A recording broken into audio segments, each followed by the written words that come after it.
Gasimbagane Ne Bannamawulire wana ku Radio Simba. Peter Kibazo, John Kakandi, Haruna Kanabi, Charles Romchana na Aisha Kabanda. Charles. So kati obo yino okumanejinga kitanga Charles ekitabo kiri John eriya kimpereza mu soft copy. Kibandyako mu hard copy. Kati nawe nkuhereza copy. Kati bomba muko aba security muba muyino okumanejinga muba muyino okulaba engeri gye mukwatamu abantu ne batabava mu ngalo ndola kimwita propaganda.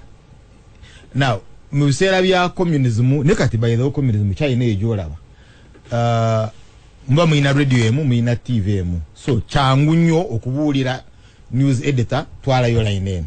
Kati ekizibu kye tuyina is social media, the information technology. Nti ekintu kifuluma abamagezi bangi ate bajja ne bakola ki. So ekizibu government kyeyina ekyamaanyi kutabanga abantu be bakozesa, they are not that too sharp. Oyina okuba ne minds nga abantu bogenda okukozesa nga basinga ku kibazo bw'obanga omanyi nti mu audience wali mu kibazo ate ekibazo ajja kubivunula mu lulimi olwabo olw'ekika. So bw'oba onoonya anazimba narrative oyina okuzimba narrative eyo ng'omanyi nti kibazo gyali n'otazimba narrative nga ya kisiru. Kati ye problem eriwo kyobola abo biteekamu ekituli because team ekola ku ekyo teri sharp nnyo kukusingako. Point endala is luno olutalo lwonna lukyali ku igo ya mukulu Museveni. Simanyi nkiteeka ntya mu Luganda igo that infallibility ye ayaga nze sikubwa nazimbejje tewayasobola kuli nze waffe bakayitanga kasajja fuba nazimbejje tewali asobola. Kati jo abagamba balaba Jambia iboka batitizi bali eyo tewasobola nakujja mu bibuga ne Jambia ne bayingira ebibuga nongamba eyo balaba. Kati lwaki tebalumba polisi bawanga basajja tebamanya address yange lwaki tebalumba maje babo ne bajja ku CPS ne bakuba. So therefore kati yo mukubanukula abayina okwanukula nkyaliwo. You remember the other statement jeyawa these ones abakoze anti people techniques mugwanga erifugwa original national resistance army Uganda yakozesa kati tubategedde tugenda kubagoberera bagenda kugwawo, they are going to perish. Kati oli naye abamwanukula bwagamba nti basigadde basatu oli amwanukula ng'alaga tuli 15 okutuuka ono wanaabibeerako either nga abakyusa ennaku zaweerako speech ze oba naabivaako kompyuta nagamba munnanga abasajja gye bali tunoonye enkola endala. Now mukulu Kibazo kamera zino ez'akatumba mukuba katumba n'okutta omwana we baalaga kamera nyinjiko. I think you noticed. But eya CPS tebasobola kukulaga kamera ndala. Ono gwe bafunye bamukulaga nga ayina bbaga nga agenda kubwatu nga wagenda kubawo ekibwatuka naye tebakulaga kamera eri asooka okumukwata yamukwata nga ali mu moroka yamukwata nga ali ku boda oba nawo still kamera esooka yagijirako bigere. They don't show you that. Kata one kireta question ndala ono ye yabwatula bbomu yali agitise nga tamanyi kye yetise omulala n'agibwatula through remote control naye yali innocent n'asangawo bbomu nga bbomu neyabika naye nembwatukiramu. Those are questions to arrive at. Kati gwe okugamba nti suicide bombing oyina okubaako facts z'oyina nga ziraga nti indeed ono yakikoze. And by the way bw'oba olaba awabadde suicide bombings nga zirimu balalukalala b'obusiraamu abo balinayo kachuwali gye bakozesa hala akbar. But this time round you don't see it. You don't see them nga baga Katonda w'amaanyi. They don't do that. Now but what are you saying that Islamic State tell warning that we are going to attack. Tebatera kuba without warning. Simanyi obana kyo kiri mu Quran nti your enemy must be told that you are going to hit him. Teja kubuya wagenda kuba naye batera okuwona this time snow you can connect. And Uganda is the only state so far kunsi etakanya na Islamic State nga Islamic State yewanyi. Abazala bade gamba tetwabagamba bano balina ayisiru anega ayisiru tubuli define eno ADF. Now the katobo government ayabwa to say is Matovu. Matovu Usman, whatever it may be. Why do you emphasize area Yerusalem? Why Baba Gamba? Ayomba. Good morning. Why are Ugandans not serious about sensitive issues? Why are you always laughing in studio when discussing such sensitive and serious issues affecting our country? And it is to minimize stress. No, it is to minimize stress. Genda maso. Kati nzero. Na yene stress na yo mwe. Kati tunakola ki?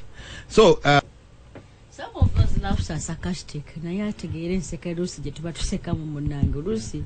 So mkulu Kibazo bogamba nti ono Peter and Kibazo. Peter is Catholic, fine. But olabo ono is emphasizing Peter. Tate kamanyi nyo ku Kibazo. Kato watu government Matovu. Otwade ekifaananyi kye yeddira ki. Because Abuganda mwina that line.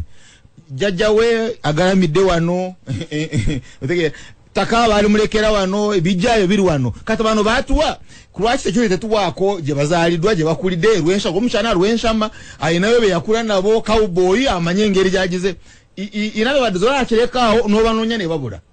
Why don't they give them to us? Kati ngaba mawule ne mugenda mu kyalo bano ba Matovu bana babi kati no profiling ne baje ne profile abantu naga munango oyo omwana oyo yalinga nyajalanga kuogera yalinga musirise. But you see bobanga tewegendereza oja kusanga bano okuba wote baliwo the tebaliwo in a sense as senior feno je tulimwe eya ground eya Uganda agambe kirevu wali kire babawo alevu kirevu the sheikh no the sheikh, these are secondary victims. Mia nchali ku primary, the primary victims. You see, ekintu kya sheikh is interesting. Nachirabera ku kita my father. Primary victim or primary culprit? What? Is a victim. Walo abamwa basoso okutibwa. Bumbo yayabise. There is a lady gwali bwadde mulundu gwo gusoka kujja mu Kampala. Okay. Nga abantu ngamo bomu ne mwabikirako. Kyasoso okulaba Kampala. She's a victim. Katunono naye is a victim of this explosion because has been killed by state terrorism. State yamuse. And I think about it ina kumutta. Now but you see I've started yatugambi yabadde atoloka. But is the victim. No na yabadde atambula. Na ina afanuka wabada whatever kyobadde okola is a different matter is te yandu for the singa bomo te yabaddewo. I'm not very sure. Twanigeze bamukwata funga bomo te yabaddewo. Kati you see my father yagenda ngakubara na nyu mwenge gwe. Na ife ngatino kumuteka ko intelligence. Simegwe muzikiti gwa Aisha. Tino kumuteka ko ugwa ima kirevu jabada. Kati na Aisha nawe bamliyewo. Ngatino kumuteka ko intelligence. Wamukubira mu gangu.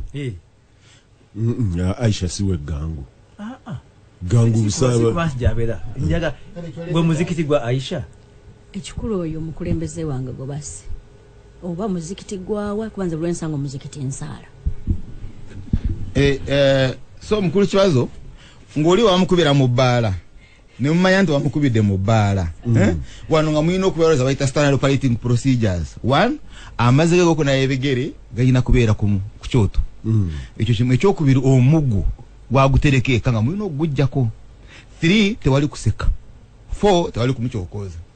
Kana ayenga nyina mama nga ali stubborn ono batana okutawatawanya mukatono nagamba dayo gye wakubidde nze nabatumye eno genda okulira ng'eri empizaaka eno we museka nga nawe wajja ne babalumba. So in other words ng'omanyi ono ngeri gye bamukubidde mu bbaala muyina okubeera careful otherwise mugenda kulya emigo. Katono wamukubira njagala kulaba ani gwe bakubidde ono bamukubira mu bbaala ayina kalisitike ka masheeki ng'asoma katanya asigaddeyo naye nga muteeka wansi. You know, so this happens even the management of homes. Tamivu ye agula amagirasige n'agateeka awo golowooza g'abagenyi naye okwantu omukazi amuti atasobola kumuwa mpi agiramu bwati n'akwatawo girasi emu n'agikuba ku kisenge nanja kuta omuntu naye nga kumbe go yagagula kubeera ng'akuba kwemwemwemu bwe gagwayo ng'agenda n'agula amalala. So it's also management of anger, but the problem is big. Kyobalaba mukuru kakanda kugambye aberwenshama batuleetera kakanda agambye nti azimbye division in the Alpine Brigade, the Alpine Division. There is a big threat in Congo. And nina evidence na jikuwaruli bali balumba beni. Abayikera ba Uganda. Balumba beni mu Congo ne bajikwata. Ne bajija ku UN ku majega Congo ne ku majega Tanzania. Nga walimu abasibe Aisha nkolaze bameka 13 plus. Nga abasibe okay roughly 14. Those are 14 companies. Nga nabo bali bayekera bebakwata mu lutalo. Nga as prisoners of war. Bano ne babeddiza safely. So in other words, the numbers are not below 14 because they were not rescued by 0. Right? So whatever the number, eri above 14. Because the videos are amassed on 14 companies. Is it armed? Is it Kampala? So problem mkulu 7 jaina nene. Ajirengera kata yaina majirasige waliku bwalanga jawo jiras gutunulire ekizibe kimprovokinze. So the problem is not with these sheikhs who have a very big problem. Now ndaza Aisha name kulu kanavi ekyabadde ku CPS. Bomo bwe yabise bwe yabwatuse abasibe 17 according to Uganda Radio Network, the independent newspaper, which other source zuwerako batolose. Now mukule nanga is quiet and musaba tasirika atugamba ate batolose. Now wabakiriza nti batolose, who are they?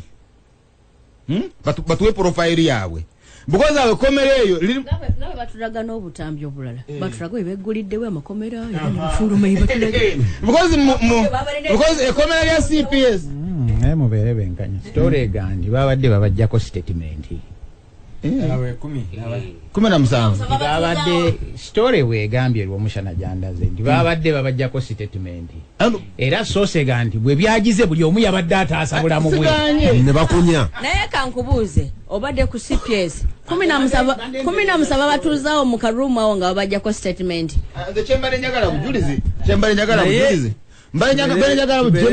bujulizi nti naawe ogisomye bbomu etulise okusina mukulu enanga impact yayo yagenda ddala ku reception naye kubana ku reception wagwa wansi kakati gwe banga gwentogeta mu karuumu next interest yo ebakuona ogwobadde interrogating obakusavinga your own life nkunyambiro onagamba nga talyogerako ye issue no nze kyengamba kati njagala nga bw'ogamba yagambe nti 17 batolose.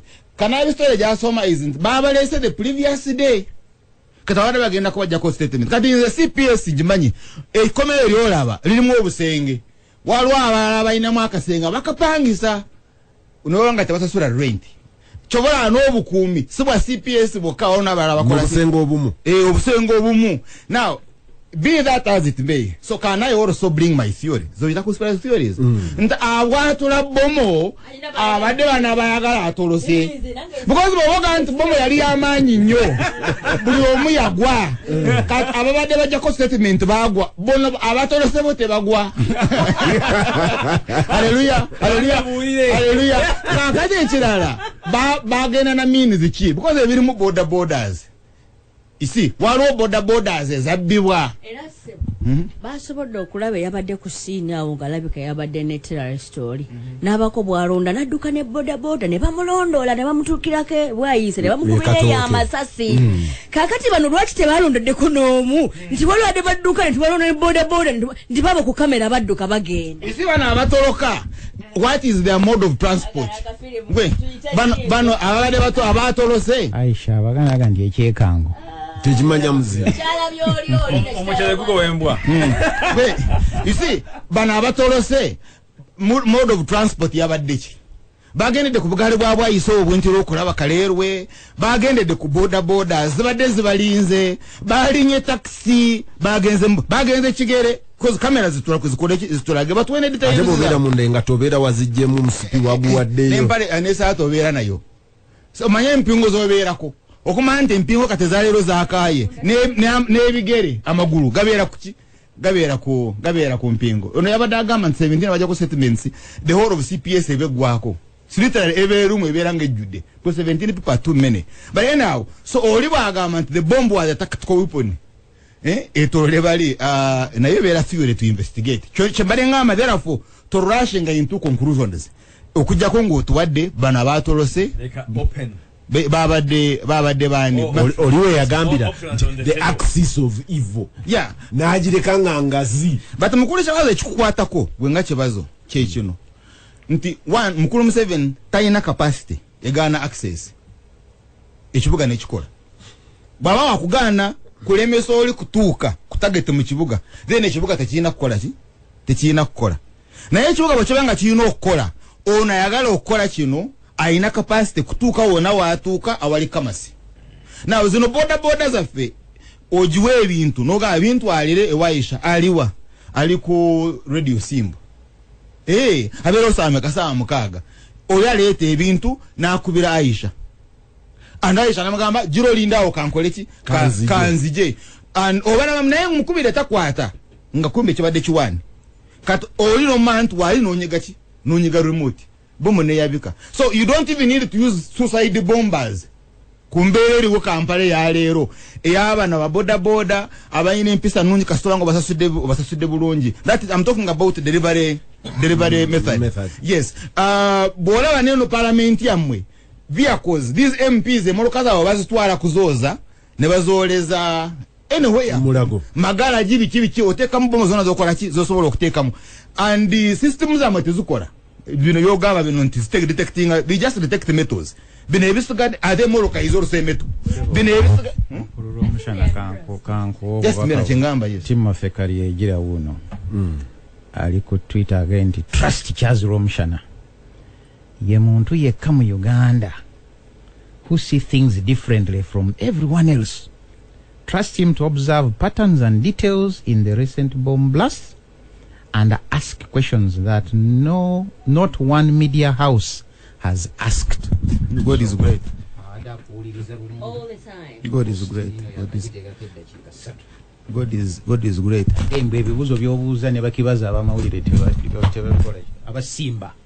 So radio ya Uganda. So wogamba nti ono. That's why mukulu Charles I will submit nti sinaba kubeera convinced that this is a terrorist act. Because ekigendero kya terrorist bukibanga kyakuta abantu enemies abantu. No. Si kikulu anyakikoze. Ekikifuula terrorism. Yengeje kikozeddwamu. Kati webanga akikoze ali part of the state naye abeera terrorist. Nonya report ya UN experts abanonya ISIL mu Congo. The report jebakakola bagamba that rebel group eina knowledge ya bombs, deep knowledge ya bombs atezirembeseza Congo n'abayambako Congo. The UN, it's a recent report. The UN group of experts ebadde enonyereza oba waliyo ISIL Congo. Egamba abayekera bali Congo bayina knowledge of bombs naye tebazikozesa for terrorism, bazikozesa for tactical operations and harassment. Right? Nti suga nti buli bomo yonna eyabika ekigenderwa kyayo kibeera terrorism. Waliwo endala ezabika nga but they are for tactical or harassment reasons. Like governments zikasuka bomu nezikuba bridges nezikuba stores. Yeah. So you won't call that terrorism. Chembadengamba, I agree with the UN findings that these bombs are not for terrorism purposes. They are for tactical and harassment. Of course, US where there's a missiles ayo wanga kwesa drone. Naye kuba essomero mu Afghanistan. Of course, tugamba nti America is a terrorist. Kati kuganti kubanga America no sibwe ngambi. No, ono kyagamba nti kati golinga asazeewo terrorism n'ogiteekwa ne particular section of people nti bebayita aba terrorists oba bano bebakikoze is a terrorist. That's what I say. So his argument is that it is not necessarily ADF nga bali bwe batugamba. It could be someone else. Yeah, that's what I don't disagree. That's the same language. Yes, exactly. Ekikolwa terrorism kyo kyennyini ky'oba okoze. Singa omuntu ajja wano n'atutula mu bbomu nga tuli mu studio wano n'atutta, that person akwalifyinga kuba a terrorist. No, bw'oba mbadde mugenda kunkwata ne mbasuulira bbomu nteekeyo, I'm not a terrorist. The objective was not terrorism. The objective was attack to come over to escape. Actually, batadde omuvubuka mu America yakuba amasasi. Self defense. Natta abeekalakaasi baagamba nti yali yeetaasa era ndabye bideeri ng'agamba nti Abamerika tebeekalakaasa kuwona omwana gwe baatadde. Agambye nti kijja kunyiiza Abamerika era si basanyufu naye kooti bwetyo bwe yabirabye bamulumba maliriza. So nga maliriza nyina two scenarios. First scenario is that Mukulu Museveni amanye obuzito bw'ekizibu kye tuyina ngeri gye kizitowa. In other words, ekizibu kyonna akimanye nga obadde okyogera ku kuva Kongo okutuuka wano. But akola ekibazo kye yeeraliikirira nti kyatuwa tukakkane tuleme okulowooza nti ekizibu ky'amaanyi nga waakikolako. If that be the case, then we are safe. Naye ali safe.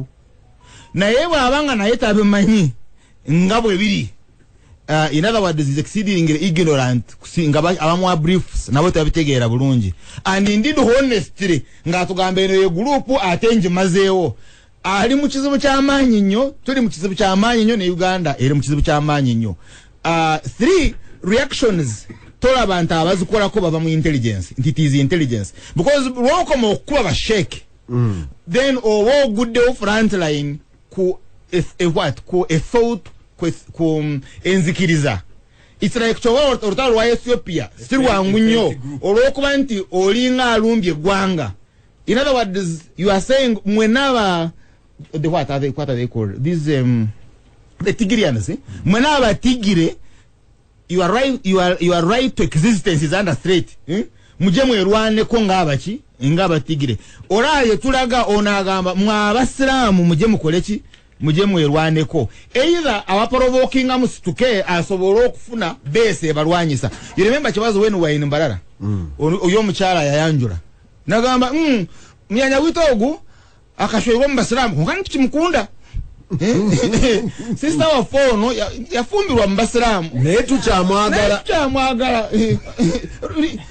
yakola kitakole ekiri abominable ekitakirizika. A sentiment nagamba ngenda kukyogera n'ongamba soogera naye kati ate gwe obyogedde. And you see kati nze fe tubalina abasiraamu ewaffe but twanoonya how we live with them. The truth of the matter isn't waliwo problem. Nange najikola ki nange nagisanga. So kyobola abantu fe tugamba even vice versa. Nabo bagamba nti yafumbiddwa Petero. Naye tetunako mutawana. Okay, yafumbiddwa Petero. Yeah, but you see how we so we look for twanoonya how we coexist. Kyobola tugamba bwembanga nte yambaga omusiraamu yalina okugisala. Tetugikwata kama omusiraamu tanaba kujja. Ne wango omanyi ogenda kukyalaza omusiraamu onoonya omusiraamu najja n'asala ki enkoko. Sebo tulina we twali ne kakando ono nga bajja bagikulula naye nga balinda musiraamu ajagisale naye waagisalira wa chachi naye ng'enkya waliyo embaga. Kati tumanyi tukoze eki n'omusiraamu naye akole ki. Nebo bange enkoko yo ogenda kugitta tomanyi omusiraamu ayinza okujja ku kyemisana nga bw'abategeera era ekyo omusiraamu n'agisala. Kyobola katololi bamugambi kamulala ateeke mu ntononyo mu nseenene. So tulina okunoonya kati batuyita tulina okunoonya how we coexist. Katoli agamba mwe musituke abasiraamu musituke bwe musituka ajja tugamba tumwabareeba mambabo kati fena tusituke kulwaki kulwanyisa abantu olutalo lwalwerwanire nze ndeka. Gasimbagane ne bannamawulire wano ku Radio Simba eriyo weekatooke aŋŋamba nti we ne Yunus Kasilivu nawe message yonjirabye aga nti omusajja gwe batte Katooke bamukwata ne bamutwala mpaka Katooke nga you are actually intent on looking for information lwaki omutta nga gw'omuyina. Omulala ampeereza message wano nga nti muwala wa Sheikh Abbas Kirevu yagambye nti kitaawe yabadde bamutadde ne ku mpingu. Ow'oku mpingu adduka atya? What are you hiding? Ate asobola okudduka kankubuulira.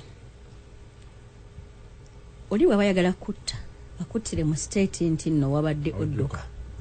Akusibako empingu n'akuteka abatuuse ne batuuka like basaza okupoperatinga nawe oli musajja mulungi ne bakusumululako empingu wayinza n'okuba bagamba waayo okola ki wano abasajja bakutwala bagenda kukulyawo tulaba kituuka ku banno oba ng'ogira bw'ati n'atuukiriza kyayagala olina kuba amasasi ne bakusanga wabadde mutuufu odduka. So ekirala they do it era ebeera execution bagiyita accountability abeera akola mu nsi Kanabi yabadde ayogera ku accountability naye mu nsi gye babalumba eziina ensa babeera badeployinga abajja okwogera at a certain rank, not mwogezi ng'Enanga. I have nothing against Enanga. That guy is very bright. I have nothing against Enanga. But at command level, you have someone that comes to account. Today, bino wamanga byetukoze. Na detailing byebakoze at command level.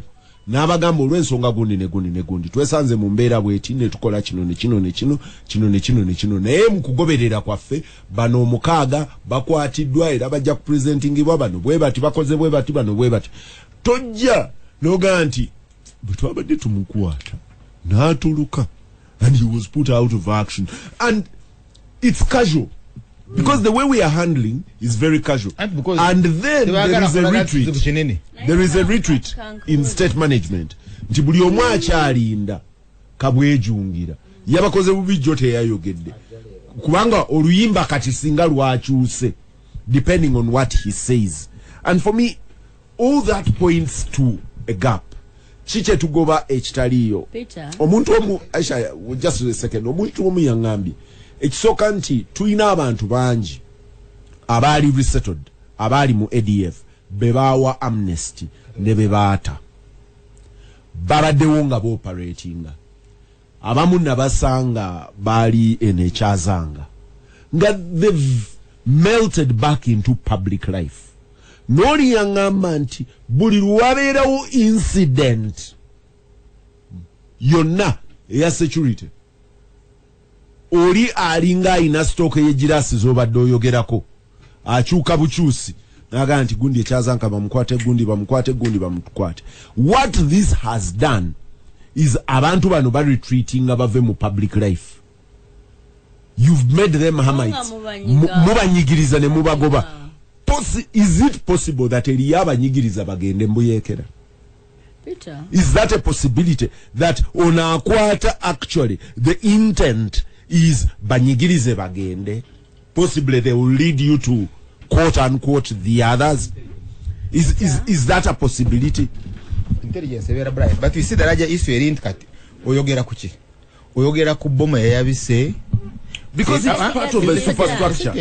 Oyogera ku bbomu yayabise impact yayo as a bomb. Engeri gye bagisudde type yayo target location byoyogerako oba katoli mukuta musiramu. In other words, oli akoze kino okujja ku bbomu. You know, you don't look at your own security. Obusungu tebuli ku security yo MISF mu kibuga. Kato obusungu buli olaba aso akalevu olaba kanabi sabire kanabi kati bye tulimu. So he has succeeded. Peter, and that's important also, Romshan. Every opportunity gye bafuna either nga bagicreatinze oba nga omukisa gubagidde okunazaawo twipe out kunazaawo kusangula we bataagala they utilize it. Nina story gentera okwogera kyekibi kye nakola mwena remu kyemanyi naye kirungi mukama nampa nenkisangulawo nga nenkisa nekikola kukituukiza nga bali bakyagala.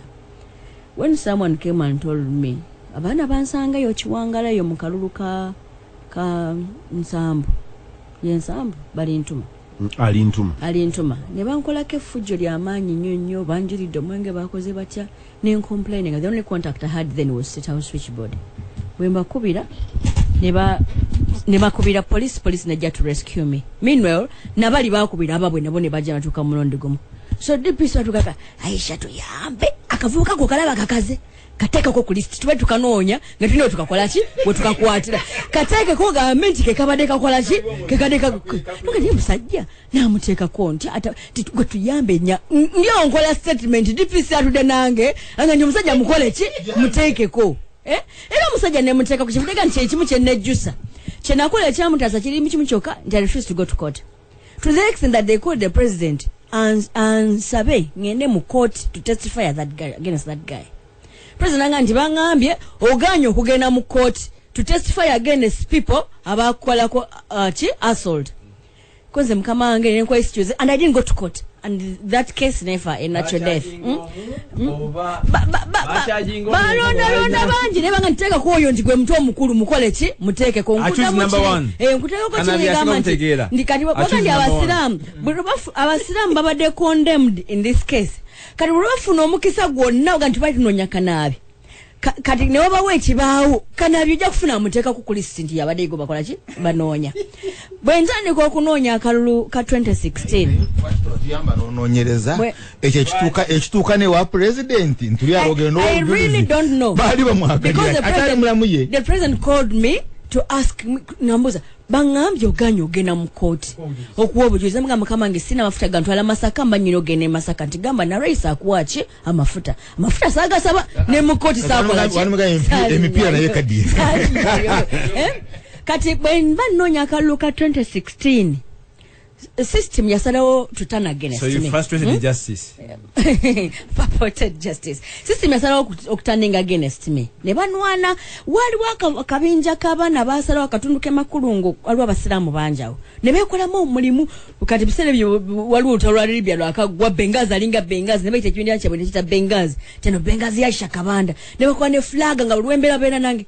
Olina kola security statement netambula mpaka wa diso mpaka wa riso nibaga nti Bengazi kabina kabatuju bayekera bali na association they are aligned to ADF ne bateka bana kubunge mpaka kati nena kwezero lwaba ne bali bakwata ntino balina akakwata ku ADF kati bule wafuna omukisa gonna okuba kugobagala okwata meja le bali abasiramu bawo banjagala nnyo nti bekolamu omulimu ogwoza toilet ogwoza enguudo bulikadde bakera ne boza akatale ne boza ne bere enguudo ne bakwa kyavulaga wanti these are rebels bwe baba itaba rebel tebaddayo bati okuddamu okukwera wamu kubanga bajja kubakola ki bajja kubakwata kati kino kye bakoze kino President 7 kyakwata kiri innocent by the way.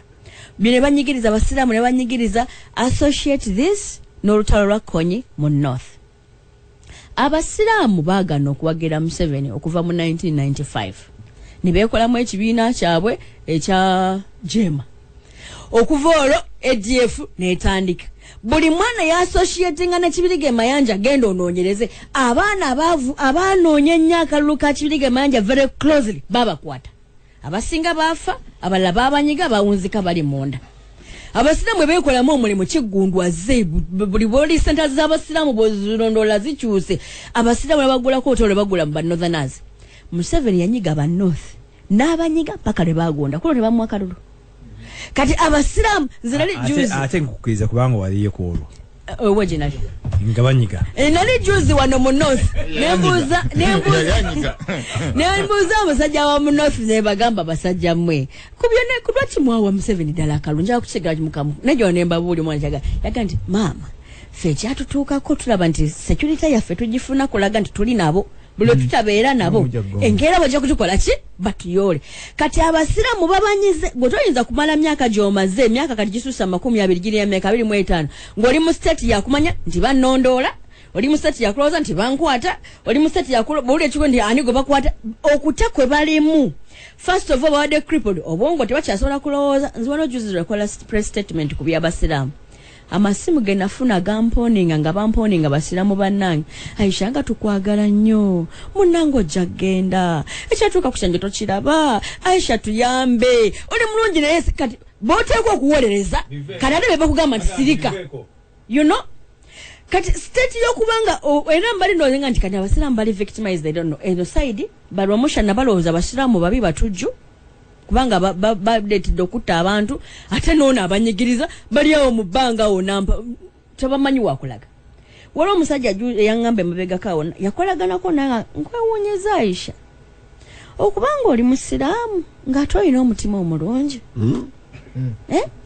aneewuunyeza kwalaba nchogerere nesibola n'okwesiwa bwali weeraba initially weeraba ng'olina omutima omulungi kyaneewuunyeza okubanga ndi musiraamu ng'olina omutima omulungi so embeera bagitaddawo nti no one should trust a Muslim bw'omulaba mutujju mbadde njogera ne mukama wange mwami Kalenge alina ekitabo kyasoma n'agamba Aisha Museveni byayita abasiraamu nti mbizzi tebiri innocent nti dictatorships zibikozesa buli ayagala okukola obutujju babikozesa okupreparing emitima gya mikwano gya Romushana gye yaleka eri nti bw'osanga omuntu entole bayita ebiyenje embizi ku preparing mu bwongo bwa mulumba nti oyo si muntu ebiyenje fuuyira bufuuyizi ddumu tujja kubifuuyira kati zino ne Gaddafi ne Saddam nabo ne yabayita bani yabayita biyenje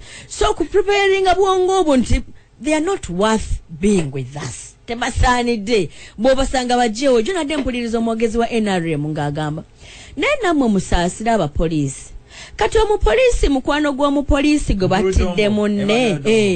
batidde munne akola ekibabanga yagenza okweexecutinga arrest eyo ng'alina omutima nti munne baamuse eggulo ng'abasiraamu abo abatujja abo be baamuse ye anaakola ki awolereza bano abakola extrajudicial killings abatirayo nti naye alina okulumwa ng'omuntu afiiriddwa banenenga of course Aisha just one second ekyo oli bw'abanga akitunuulira innocently at the level of gwe ba executing abamu executing lwaki no naye bw'ogenda deeper nti this is a deliberate ploy to hide possible evidence akuba ono tamukuba kubanga atta mutujju tamukuba nti atta mumenyi w'amateeka eyabadde adduka tamukuba kubanga you have a reckless police officer or a reckless security officer forget about it onamukuba ali deliberate and ali assigned awo nawo nja kutuukawo Peter awo nja tunoonya bw'aba ali deliberate kikyazimba kyobala nkugamba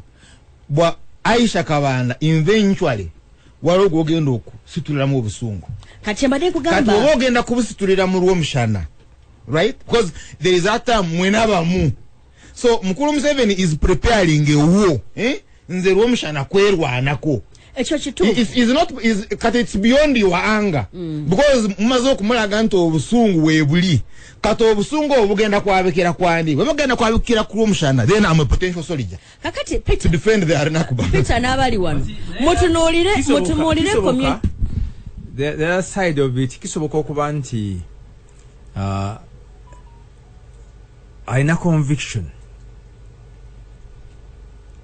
nti omusajja ono oba omukazi ono ali involved mu kino naye talina bujulizi that can pin the person naye akimanyi nti omusajja oyo atokuma nti ali involved n'agamba nti kama mbaya katumujjewo ako kutunula kumpi kyembadde ngezaako kugamba noli nga bwolaba ni lutamaguzi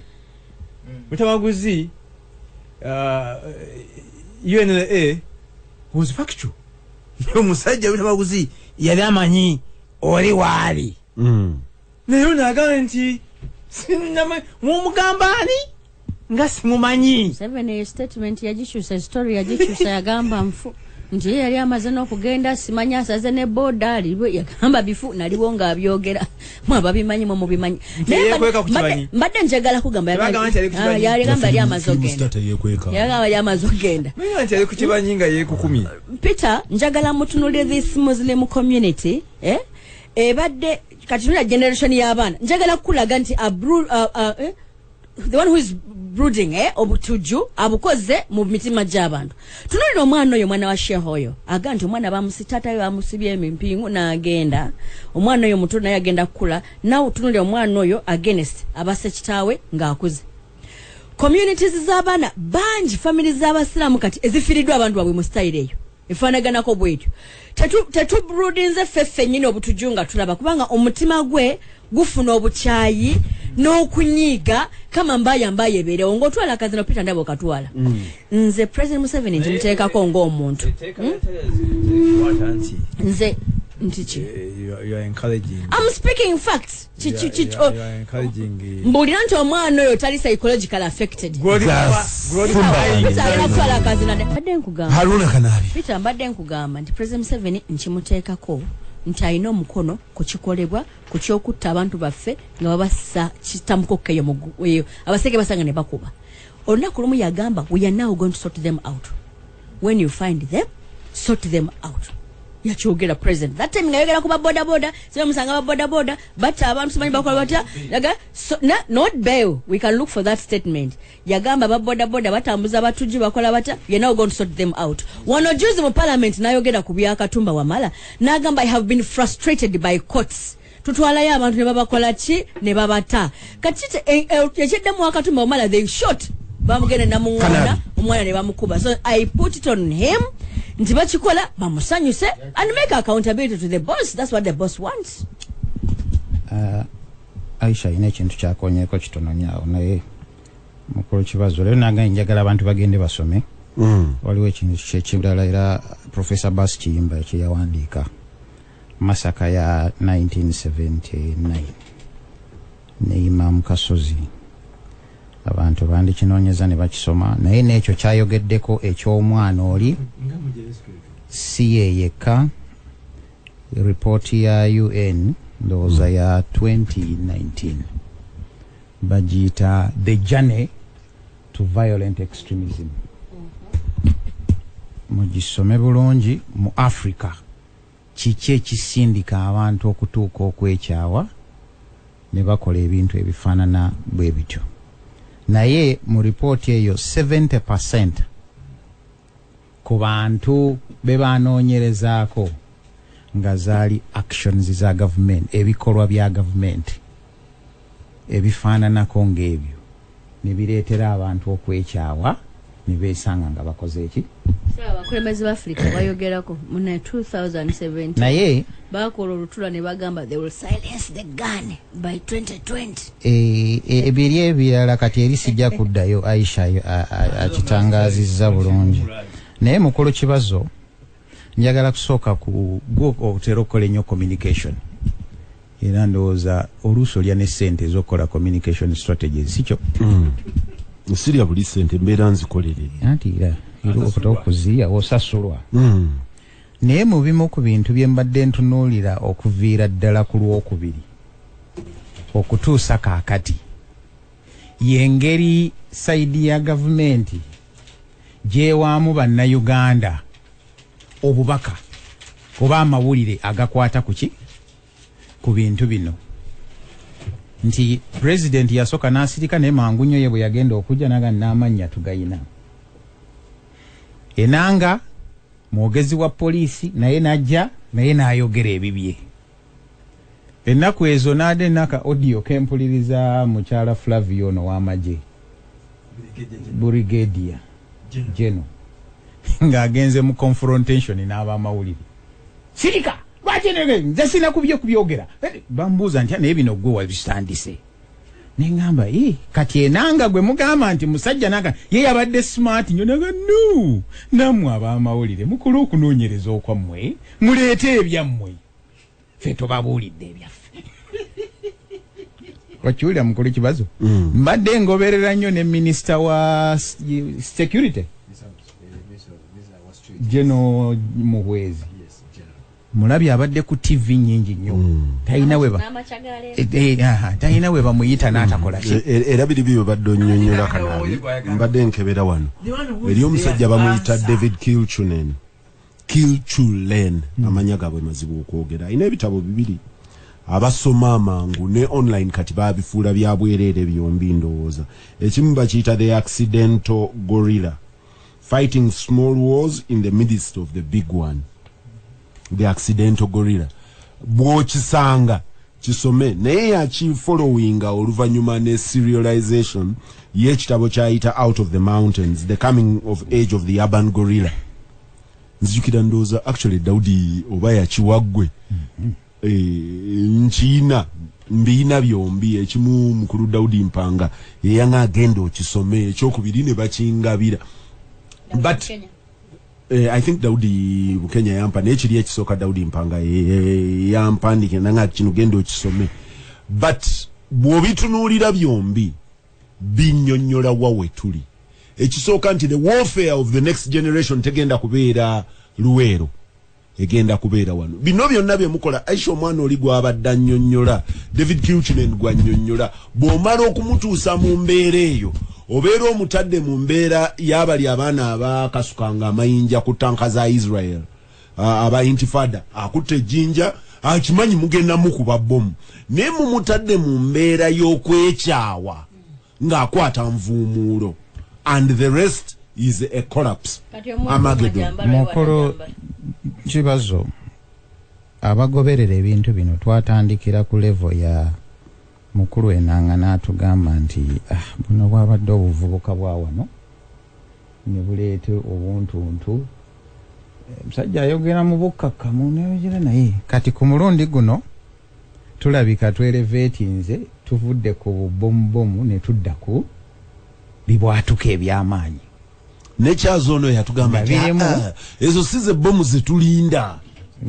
Kitegeeza nti kyaza ayina ze yali alinda. Na zino si zeezo zinajja kaakati tugenda tweleveetinga tuvudde ku buli obwa digida tuzze ku CPS, tuli ku Parliament Avenue. Simanyi wawe tugenda waliwo yalese school of thought okiriza kanji kuwendala nti no bbomu efugira ku Parliament nga tugenda kuyisa supplementary igamba ki oyenga school of thought eriawo zinyenje. Naye mukulu Kibazo obutujju si kintu kipya era nze ekyo saagala bannayuganda bakitunuulire nti olw'okuba buzze bwanuki mubadde mwogera ku US. Pakistan ndowooza y'emu ku nsi esinza okubonaabona n'ensonga z'obutujju obwo, naye ng'ate ziri bashia basuni, mizikiti ne bagiteekamu abantu ne babwatuka n'ebirala bwe bityo. Abantu beerabidde nti abatufuga olwaleero beenyigira mu butujju. Mukulu Kibazo oyinza okuba wali Kenya nga lw'omushana tannajjawa era baakiyitanga kivuze. Bakiwulira kivuze ekibuga abantu bonna ne bakikola ki? So kitegeeza mukulu Kyaligonza mukulu Kyaligonza wetaga osome ekitabo kya Matayo Kyaligonza necha Pekos Kuteesa ya bakunnyonnyola ne bwe bazitega neje bazitega. Actually Kyaligonza in one of his things are regretting nti we batega ekibuli nga baagala kubwatula mafuta negende bwatukanga tebuli okumanya twamanyira nyo gana okusambere ebyo byonna babyerabidde kaakati. Si ekyo kyokka mukulu Kibazo wano ku Luumu Street wano awo yakyali kifo kyabwe kinene nnyo nga bateeka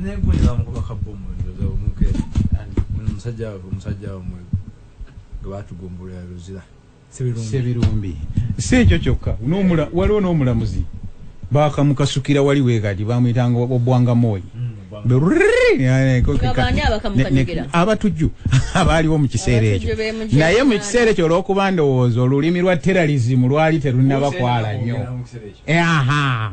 Eve of Axis nga tetugimanyi erwo olulimi terwaliwo, naye abantu beerabidde nti nabo bwe baali baagala okujja mu buyinza ebyo bye bimu ku bintu bye baakola. Naye ekikulu nze kyenjagala bannayuganda twebuuze nga tetunaana kudda kweri mboozi Sekakirevu ani ono atukuba atukubira ki? Kubanga omutujju kyakola tagenze mu State House kusuula gavumenti, naye mu kukola bino n'ebyenfuna byaffe nabyo abitwaliddemu. Ate uno tumulaba ne wano waali tuvudde mu buddigido obutono tugenda tweyongerayo.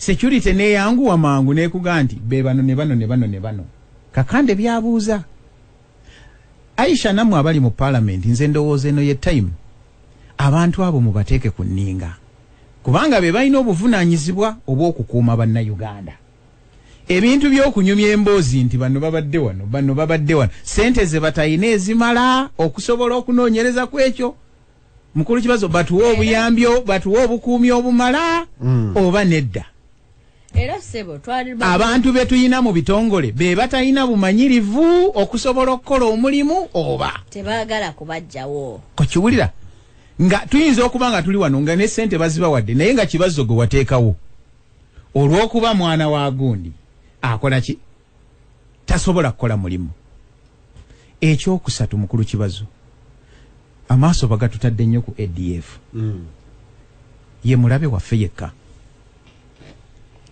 waliwo omusajja yabadde ku mbaga y'omwana ng'afumbirwa kakanda ono yampeereza ne story n'ayogera ndowooza yayogerera ebbanga naye bwe nagenza okutunula 200 ku mboozi ye ku mukolo gw'omwana ogw'okufumbirwa yali amuweereza wa mulirwano ng'eri ku eggwanga ery'omuliraano n'omwana yalina akakwate nammwe ogwange kakati omwana yalina akakwate nammwe mukulu Kanabe you have answered the question oli neighbor oyo alima amayuno oyo bw'aba wakuyita wenva naye ng'ajjidde mu umbrella ya ADF n'obusiraamu bwo tajja kufuna bawagizi so olina okukizimba nga bukyali oyo ne kuba wayita ati kyenjagala bannayuganda balina abatukulembera ngani Kanabe omukulu w'amayuuni oyo bamuwandiikako simanyi bakata wakasoma behind the presidential curtain ne bagamba nti eyo kyamasiro ekyo kiri mu buwandiike kale bwewebuuza ebibuuzo ebyo toyinza kubijjako nakomulamwa eyo tuveeyo mu mayuuni nekibazo nakugamba nti waliwo abantu badduka eri kati newebuuza maanyi ki agabasitula eyo tuveeyo oba mayuuni naye nze mbabuulidde embaga yaliwo ne rekodi weeri ne message ne bagiweereza akantu kasaasana wonna tugamba nti nze akwetera tabu kakuwa ekitegeeza ye Kanabe acknowledge nga source era naye neŋŋenda nenkalaba nenkakola ki naye kati Kibazo afunye ekitabo bushatiwo n'ataba musajja mubi fenna n'atugabanyaako kati lwaki acknowledge nga nti Kibazo ampadde ekitabo hadi kopi yange tebagiza ekyo ng'okitadde ku bbali ne tubaawo wano president ndaye abadde akyogera lunyi waliwo ono Dokita Kiyingi era atera obiteekamu mu mboozi ye naye yinza okuba nga tubibuusa amaaso atasiramukanga nga naye bamuteekako nti y'omu ku abo abakola ki abatuyulisa kakanja tubadde tuli wano mukulu Kibazo omu ku genero mu magye n'akola tweet nga ayina abantu bawagira ne wabaawo munnayuganda alimu akanigguusa namugaa gundi ebintu ebyo wandibijjeeyo naga nti naye kana kyolina okwebuuza nga buno zigenda okwabika zino bbomu omukulu yaliwa olukiiko lwaliwa ebyo sibimanyi kati okiraba namugaa nti owange kola ki bwe tumala ekyo kyogamba nti oli eyamukoshoninga alimu akanigguusa ate ono yabyogera nze ŋŋambye omukulu omu alimu akanigguusa kitegeeza n'ataddemu abamu kanigguusa eyo interpretation yo mukulu Kibazo eyo interpretation yo singa yali mulala ng'avuddeyo mu owino bandika nti gwe gwani naye olimu naye bya international relations abitegeera bulungi akoleddeyo n'akola naga nti owange akagambo kano olabanga akatono naye kajja kuleetera oyinza otuleetera nabe olina adamu naga nti mbadde ndudde ebbanga nga sikuwuliza mwana wa naye nabo balina obuvunaanyizibwa okukuuma bannansi baffe eyo ne tuyingirayo mukulu Kibazo tetududde nkugambye kakiripu nakakuweereza nga bagoba abantu e Congo babalumiriza nti baavudde emabega w'olusozi olwo ng'olusozi luggukira waffe si ba ADF ne bagenda nti bagobye ba ADF babazzeewa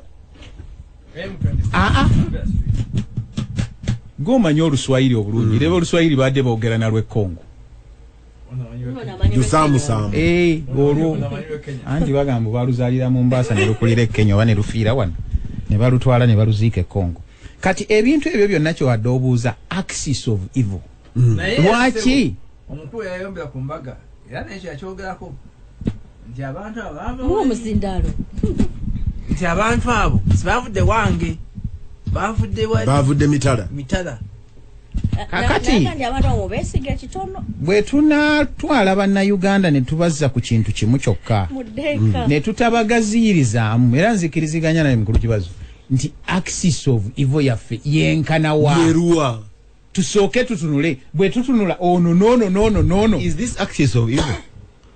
It may be an axis, but really not of evil. Twala mukulu Kibazo. It is of it evil. Could be a strategic front. Whichever way buli lwe mutta abantu ebeera evil. Kyekyo kyennyini. To Kati you, interpretation to the other one is a strategic no, front. it is evil. So ani oyo yeetaaga ennyo okubeera ng'atuyisa bubi era twamukola ki?